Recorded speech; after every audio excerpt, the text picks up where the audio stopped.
Bismillahirrahmanirrahim. Qala Muhammad bin Husain, I'lam rahimana wa iyyaka anna nabiyya sallallahu alaihi wasallam qad a'lamaka iku merohno sapa mirsakno sapa nabi kang sira fi hadal hadis ing dalam ikhlas hadis anna Jibril saat temene malaikat Jibril alaihi salam innama sa'alan nabiyya sallallahu alaihi wasallam bi hadrati ashabi ana ing ngarepe sahabate para nabi.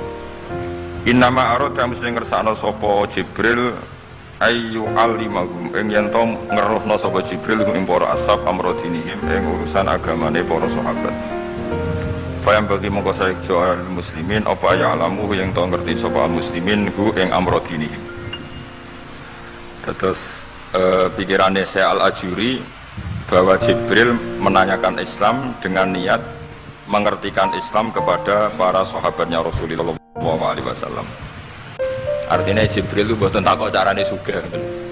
Saiki wong takok kiai itu salah alamat. Wong alim takok carane sugih, carane jadi bupati, terus carane duwe akeh. Wong alime dhewe ora pati dhuwit ditakoki. Kadang kula ki waniti yang Gus kula bojo kula kathah carane rukun piye. Wong kiyaine ora wani wae kok takoki carane rukun.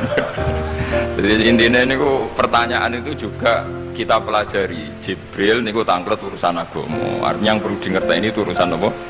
Agama. Tapi kita punya masyarakat sing kadang tanya ini sesuatu yang sifatnya khadun nafsi. Terus kiai ku rapati seneng jabatan, kadang ditakoki tiyang carane dadi bupati. Nak dadi bupati salami templek 2 juta, arah dadi darani donyane ngobos. Seloro kabeh dadi kiai. Lan kula seneng nak. Terkenal donga kula ora mandi. Mergo nak mandi ku repot. Dadi dukun. Niki repot. Kula gak ada cerita tentang Mbah Hamid Pasuruan. Diceritani bapak kula. Bapak Nurian lami ngaji kalian Ki Hamid. Jadi dawuh beliau soleh zaman akhir ku repot, hisabe gede. Udah terkenal wali, dongane mandi terus wong kepen sugih marani kiai, kepen wayah marani kiai, kepen jabat marani kiai. Terus ngekei dhuwit. Mari hisab tok, mergo duit sudah dikonversi sebagai materi.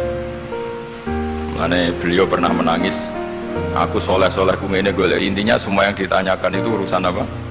Agama. Maka kata Imam Syekh Al-Ajuri, seharusnya pertanyaan itu ya urusan agama, dan yang harus diketahui ya urusan agama. Maka orang Islam yang harus diketahui ya urusan agama.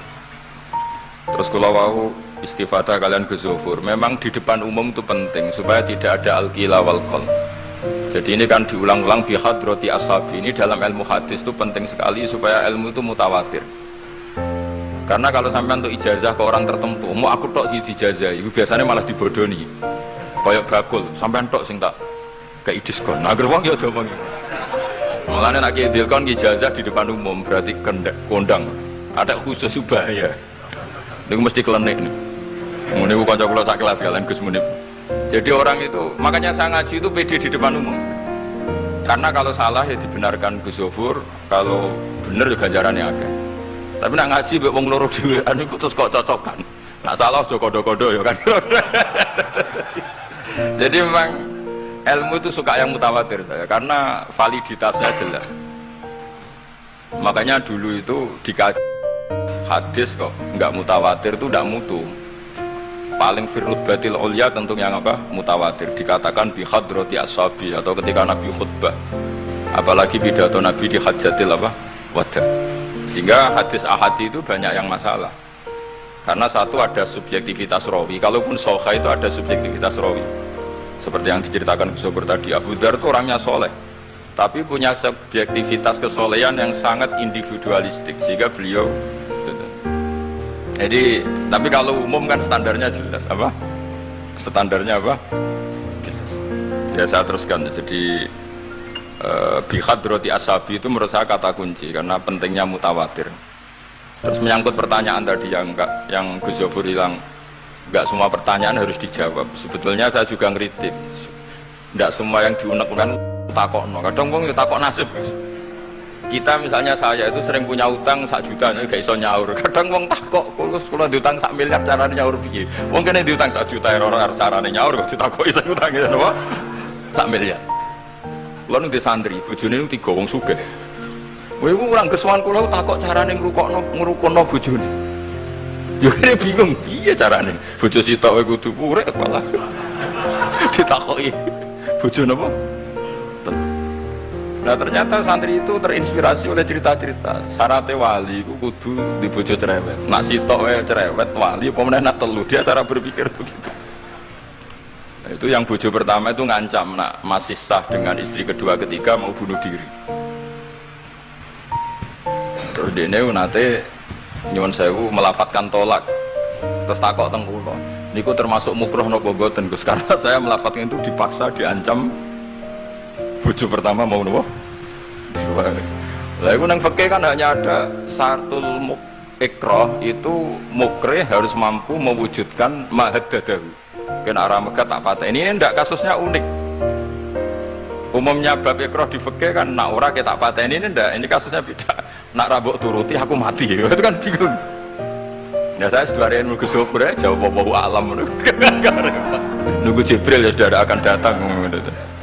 Artinya gini ya, problem kita kekinian itu setiap masyarakat punya iskal atau punya grundel itu ditanyakan kiai. Padahal seharusnya tidak sesuatu yang harus apa ditanyakan. Misalnya yuk, gawane di bojo akeh ya mesti sumpek, ngurmat wong wedok sitok sumpek kemudian telu. Terus gawane wong duwe utang akeh ya sumpek. Hal-hal seperti itu kan lazim. Sebenarnya nggak perlu ditanyakan, wis biasa wae standar. Tapi kita ini sering menuntut orang lain menjadi solusi ya bagi orang itu. Makanya saya kalau ngajar di Jogja itu sering cerita begitu. Problem orang kota itu adalah kalau punya beban itu dibebankan ke negara atau ke kiai atau ke ustadz. Padahal beban ini sebagai hukuman karena kesalahannya apa? Sendiri. Saya masih ingat betul ketika kasus Aid. Mbah Mun itu orang yang sangat syafiq li ummati, sangat syafiq lah, sangat syafaqah pada umatnya. Ketika ada seorang dokter peneliti obat Aid, itu sangat tertantang, dia sangat obsesi bisa menyembuhkan Aid. Aid yang karena free sex ya, bukan karena ketularan. Saya ulang lagi, yang karena seks bebas, bukan karena ketularan. Itu tidak biasanya yai duko. Baru pertama itu saya melihat yai itu agak duko. Terus beliau tidak jawab, tapi setelah dokter itu pulang ngendikan begini, pangeran itu kadang ngersano kabeh iku ana sangsine, cara bahasa modern ana sangsine. Ya tujuane pangeran iku wong ben tobat ben balekne ning apa. Dadi ana wong uripe ngawur diutang, ya sangsine wong urip ngawur diutang ben uripe apik. Intinya Mbah Mun tuh mau ngendikan kesalahan itu pantese ya ana sangsine ben wong tobat.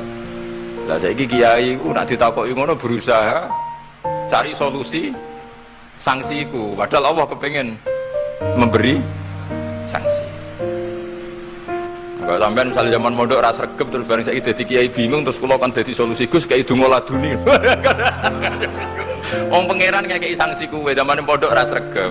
Ben ora rasane isin maca kliru di depan umum. Malah yo ijazah nopo? Laduni.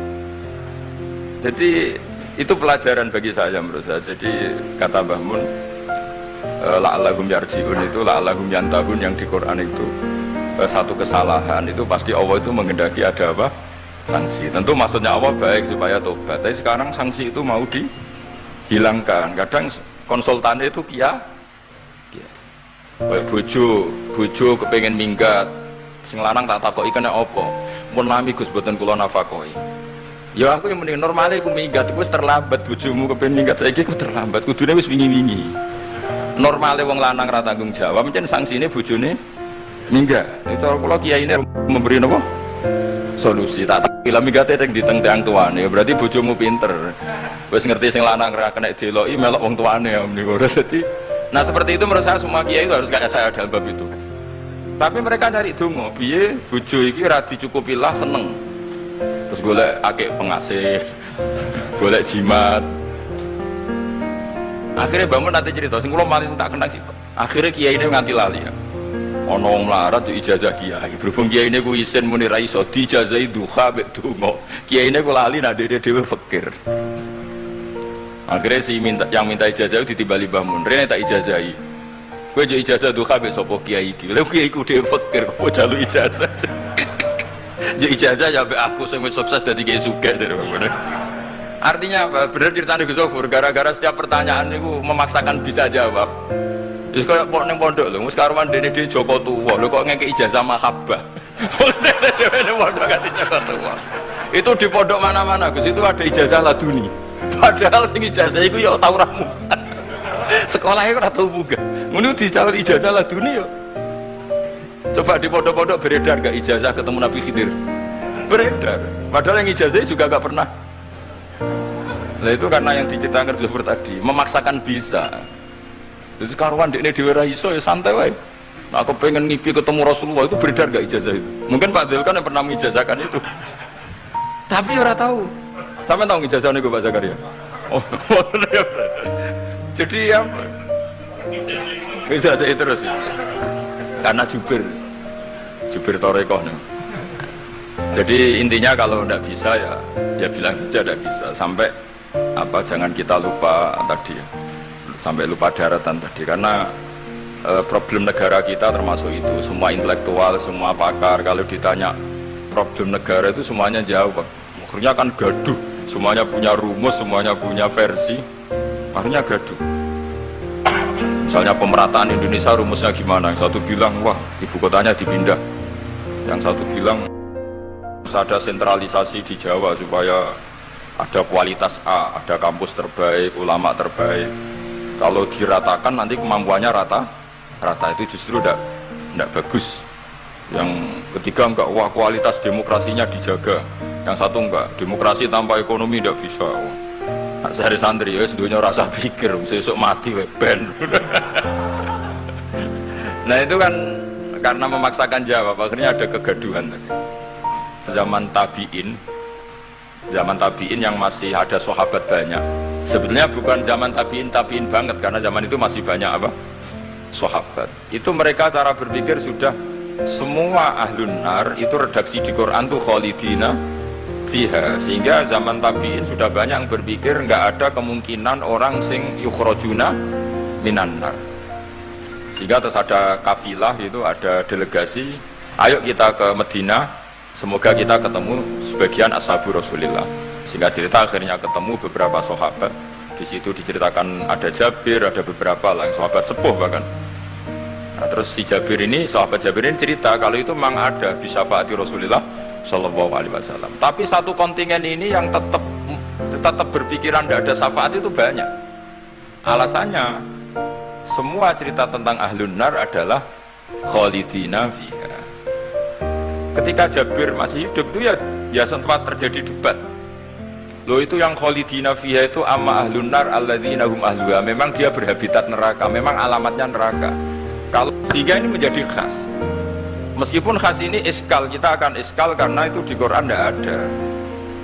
Tidak ada maksudnya nggak ada secara sorry yang menerangkan ada kaumin sing yukhrajuna minan nar. Makanya Syekh Al-Ajuri ngendikan ciri khas ahli sunnah adalah mengimani adanya kaum sing yukhrajuna minan nar, karena itu zaman tabiin sudah ada polemik, tapi tentu kita yang mengimani itu. Tapi kalau ada yang tanya di semua Quran kalau masuk neraka itu khalidina fiha, itu dijawab apa? Amma ahlun nar alladzina hum ahluha. Memang dia spesifik ahli neraka, memang dia berpenduduk neraka, alamatnya neraka, KTP-nya neraka, kakane neraka. Kalau kita ini ndak, KTP kita surga, mbah-mbah kita ahli surga, karena alamat kita sebenarnya kan surga. Nabi Adam itu kan surga namanya. Makanya saya ngaji di mana-mana itu betapa baiknya agama ini, karena kunci surga kita sudah dikasih tahu miftahul jannah. Nah, sementara kita tidak tahu kuncinya neraka. Jadi kena mlebu neraka itu kebangetan nih. Wong ora roh kuncine kok mlebu. Tapi jare kancaku, wah gak ono pintune Gus, langsung blusek.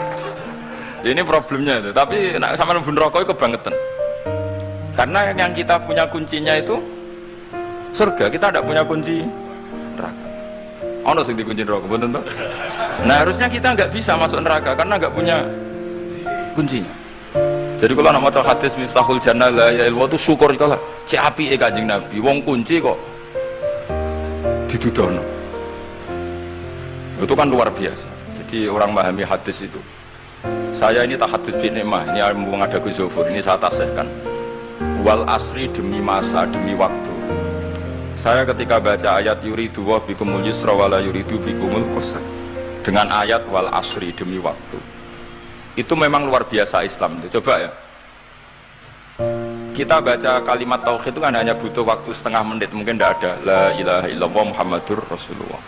Waktu yang sesikat itu bisa menghapus kekafiran di masa lalu. Jadi misalnya orang kafir 70 tahun, itu terhapus kekafirannya hanya dengan singkat melafadzkan la ilaha illallah Muhammadur Rasulullah. Dan waktu pas dia melafadzkan syahadat ini momen paling dikenang ketika nanti di akhirat. Wal asr, demi waktu. Jadi artinya apa? Momen terbaik kita adalah ketika melafadzkan itu. Dan kalimat itu mudah dan sah, asal belum yughorghir, belum kelerek-kelerek, dan tanpa syarat. Misalnya sholat tidak butuh suci, butuh nutupi aurat, butuh melakukan rukun dan syarat. Syahadat enggak. Lau talaffadhu kafirun biyadi syahadah, mesti apa sohat hadi syahadah. Padahal kafir urung adus ijek cerita ya betapa agama ini mudah. Ya kan, kalimat yang bisa menghilangkan kekafiran kemudian tidak banyak syarat. Coba kalau kamu mau sholat, syaratnya kan macam-macam. Mau zakat, ulama Islam. Ya, terus kita harus menghindari perilaku tertentu yang perilaku itu zaman Nabi sudah sangat diperingatkan. Misalnya yang masyhur itu Khawarij. Khawarij itu kelompok yang sangat soleh secara zahir. Yes, ibadahnya kata Rasulullah laisa siyamukum kasiyamihim wa qiyamukum kami qiyamihim. Jadi puasa kamu sahabat enggak sehebat puasanya orang apa? Khawarij. Ibadah kamu tidak sebanding ibadahnya Khawarij, tapi mereka sangat biadab. Ya murukuna minaddin murukosahmi minar ramiyah yaqra'unal Qur'an la yujawizu hana jiro. Dan diantara kesolehan yang berlebihan ini kata Nabi apa? Yuqatiluna ahlal Islam wala yuqatiluna ahlal awthan. Kalau dijak musuhi sesama Islam semangat, tapi dijak musuhi yang jelas salah tidak semangat. Ini kelompok sing hadarona humun Nabi, kelompok yang kita diperingatkan Nabi untuk sangat apa menghindari. Karena logikanya jelas ya. Orang yang kafir saja inginnya Nabi menjadi muslim dengan diajarkan syahadat. Tapi ini orang yang sudah muslim, seleranya Khawarij, dikeluarkan dari Islam. Tahlilan kafir, kuburan kafir, nyekelake kafir, apa saja menjadi kafir. Ini pertanyaannya kan, inginnya seorang Nabi itu kan tentu dari kafir menjadi muslim. Ini yang sudah Islam menjadi kafir. Maka cerita-cerita di beberapa ulama, ini kenangan saya ngaji di sini. Ini sekaligus cerita penutup. Ada orang ekstremis ketemu Islam alim. Terus ketika melihat ahlul ma'asi itu maksiat, ahlul ma'asi ketika maksiat, sedang maksiat, sebaiknya orang-orang Islam seperti itu mau saya bunuh, mau saya bom. Ini yang cerita orang-orang alim ke saya. Terus kata si orang alim tadi, lau annahum matu, kalau mereka benar-benar mati khinal maksiyah, itu aina masiruhum, lalu mereka kemana? Si yang keras tadi bilang ilanar, karena mereka mati apa khinal maksiyah. Terus jawabnya yang alim tadi, dzalika muradan nabi, apa umat Islam mati kemudian min ahlin nar itu yang dikehendaki Nabi? Untungnya yang si ekstremis tadi agak alim. Ya enggak, Nabi inginnya umatnya itu ya mati tidak masuk neraka. Ya sudah, jangan bunuh sekarang, kasih kesempatan apa? Tobat. Untungnya si yang ekstrim ini termasuk min ahli ilm, dia nerima konsep itu. Nerima. Itu jadi pelajaran dialog kealiman. Dan kita menjadi moderat bukan karena liberal atau sekuler. Memang kita baca hadis-hadis misalnya inna wuha yabsutu yadahu billail yatuba musiun nahar wa yabsutu yadahu bin nahar yatuba musiul. Allah yang Tuhan saja inginnya itu menunggu tobatnya mereka, bukan mengakhiri mereka dalam keadaan tidak tobat. Jadi ini supaya jadi faham, menjadi khas kita. Ya Allah yang Tuhan saja inginnya kan menunggu tobatnya mereka, bukan malah tobat itu kita hentikan ya dengan dibunuh ketika maksiat. Itu artinya kan kita tidak memberi kesempatan tobat. Sama sih ingat Mbah Mun sering cerita ke saya, aku corokon mileh, kata beliau, aku corokon mileh iku yo ora pati seneng ana terlalu tegas, terlalu apa. Mergo Allah wae ngekei kesempatan. Ya tadi, apa logikanya kan Allah saja, misalnya Allah Ta'ala selalu membuka tangannya di malam hari supaya yang tadi siang maksiat tobat di malam hari. Terus Allah membuka tangannya di siang hari supaya yang tadi malam maksiat tobat. Intinya Allah Ta'ala itu menunggu tobat, bukan menghentikan asbabit taubah. Sehingga tradisi guru-guru kita, ya utamanya Mbah Mun, itu sama-sama saja baik. Bukan karena baik sama orang fasik, bukan. Tapi implementasi dari menunggu tobatnya orang fasik, dan tentu itu butuh tarbiyah, butuh syafaqah, butuh kasih sayang, butuh. Saya masih ingat ketika beliau baca kitab di karangannya Imam Sa'roni itu, Tambihul Mukhtarin, itu diantara madzhab Imam Sa'roni itu Al-Hikmah Dolatul Mu'min, itu beliau juga menambahkan wal fasik Dolatul Mu'min.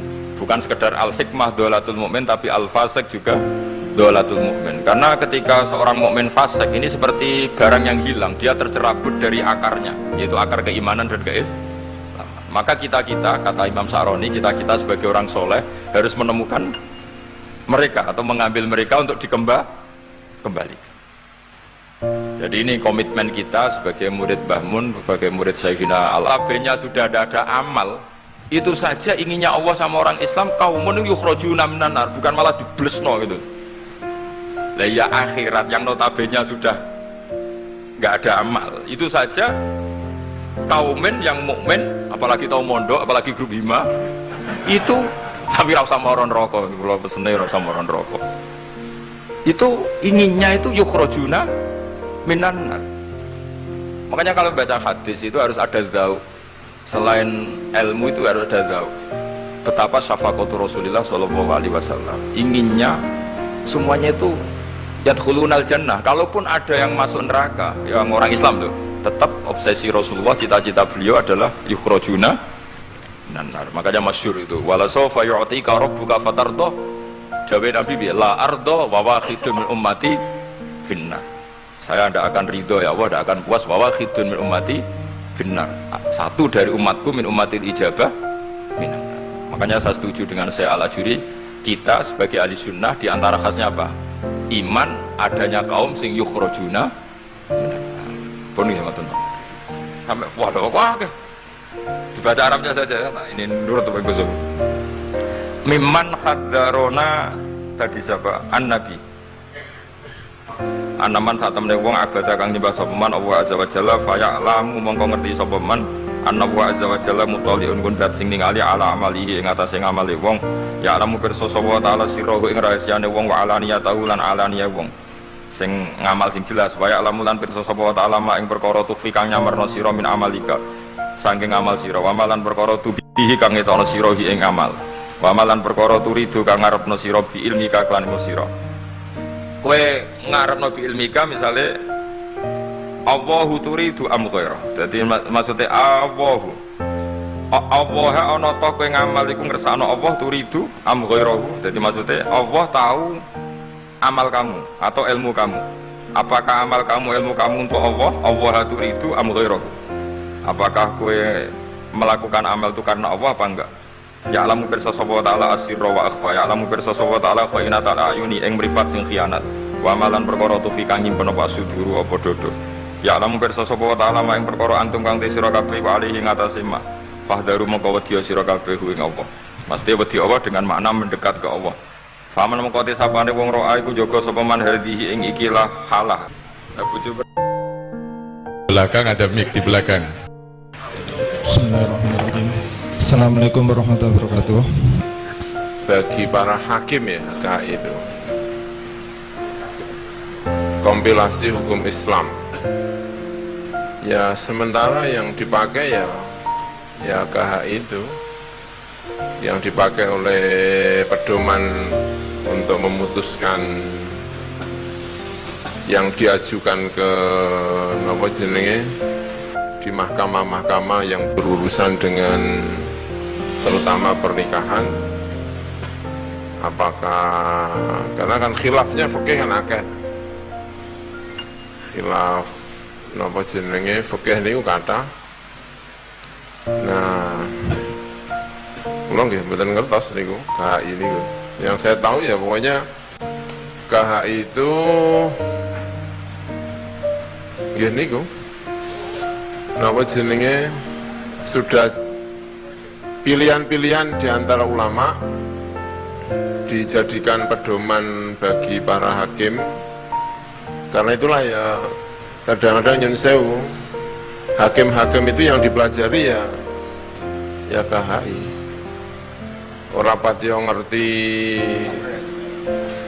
fikih yang bulat yang banyak, asal bisa KHI ya insya Allah bisa jadi hakim, bisa jadi penghulu. Oh ya pedomannya ya KHI. Tapi tentu KHI itu tidak bisa menjawab dengan apa jeneng KHI. Saya kira ya kalau masalah-masalah itu tadi yang saya pahami, karena tadi kurang begitu mendengar pertanyaan-pertanyaan itu. Jadi tetap bagaimanapun butuh jawaban, butuh pengetahuan tentang fikih sunnahnya, fikih Al-Quran juga butuh. Kemudian aqwalu al-ulama itu juga dibutuhkan. Dan tentu untuk kasus-kasus di Indonesia, terutama untuk memutuskan banyak hal kasus di Indonesia, sangat membutuhkan KHI. Karena itu yang secara resmi kayaknya dipakai di Indonesia, kompilasi hukum Islam ya. Walaupun tentu tidak semua ulama Indonesia menyetujui KHI ya, karena ya KHI itu sudah pilihan-pilihan dari berbagai mazhab, dan di Indonesia masih butuh mazhabnya itu bisa macam-macam ya. Kadang-kadang nek ora dikai Syafi'i ora gelem dan lain sebagainya, itu ya problem dalam kasus per kasus. Saya kira itu. Oke, terima kasih ya. Terima kasih. Barangkali masih ada penanya yang kedua, kami persilakan. Terakhir. Ya betul, bagus. Assalamualaikum warahmatullahi wabarakatuh. Badhe tanglet kalih Gus Baha. Terose kan jenderale ilmu niku tauhid. Pertanyaan kula, hakikate Gusti Allah niku sinten?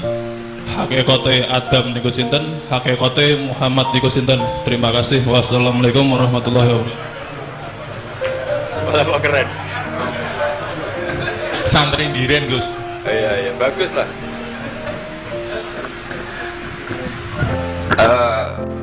Maksudnya tanya hakikat. Ya bagus lah kalau ya hakikatnya Allah itu sebagai Tuhan. Terus cara mengenal Allah itu paling gampang, sehingga Imam Sibawayh bilang Allah itu a'raful ma'arif. Saya ngaji di mana-mana itu kampanye saya begini. Karena saya pernah diparani orang yang sejenis jenengan. Cuma lebih lebih fasik lah kira-kira gitu. Karena gak santri sama sekali. Yang datang ke saya itu gak santri sama sekali. Dia datang begini, Pak Mbak, saya mau Islam serius asal Anda bisa menjelaskan Tuhan itu siapa. Jadi gak ada sopan-sopannya, dia tanya. Terus saya jawab gini, ya aku aja kacau. Terus saya bilang, kamu peneliti? Ya saya peneliti. Kamu orang pinter? Ya saya orang pinter. Dia punya gelar. Ya kira-kira gini, kalau gelas ini saya banting terus pecah, kamu bilang apa? Ya karena sebabnya dibanting. Ya sudah, kira-kira alam raya ini kan kadung berstatus maujudat. Kira-kira logis enggak kalau hadil maujudat khalaqahal Adam, ini maujudat diciptakan ketiadaan. Final Adam la yu'athiru syai'an, tentu sesuatu yang enggak ada itu la yu'athiru syai'an. Di mana-mana sing yu'athiru, yang bisa menciptakan atau membekasi itu adalah al-wujud. Ya berarti Allah itu penyebab dari semuanya, Bapak. Iya. Ya, dari dulu kiai-kiai bilang gitu kan saya enak. Ya. Nah, intinya gini, terus dia menjadi sadar setelah Allah tak beri status wajibil wujud. Makanya saya tambah tua itu tambah kagum sama ulama dulu. Kenapa kita mulai kecil dikenalkan wujud kidam bakok, kira-kira gitu. Hadhil maujudat, alam yang sudah kadung wujud ini kan mau tidak mau harus disebabkan oleh yang wujud. Masa wujud disebabkan nihilisme atau ketiadaan? Ya kira-kira gitu. Kalau sama tanya hakikat Allah yang mudah dikenali apa? Beri status wajibil wujud. Yang wajibil wujud ini oleh kita adalah disebut Allah. Nah, yang menerangkan itu siapa? Ya Nabi Muhammad. Nah, Nabi Muhammad turunannya siapa? Ya secara zahir turunnya Nabi Adam. Kan ya sudah gitu kira-kira. Sudah sampai yang senang saja hidup, tidak usah mikir itu. Ya sudah kita.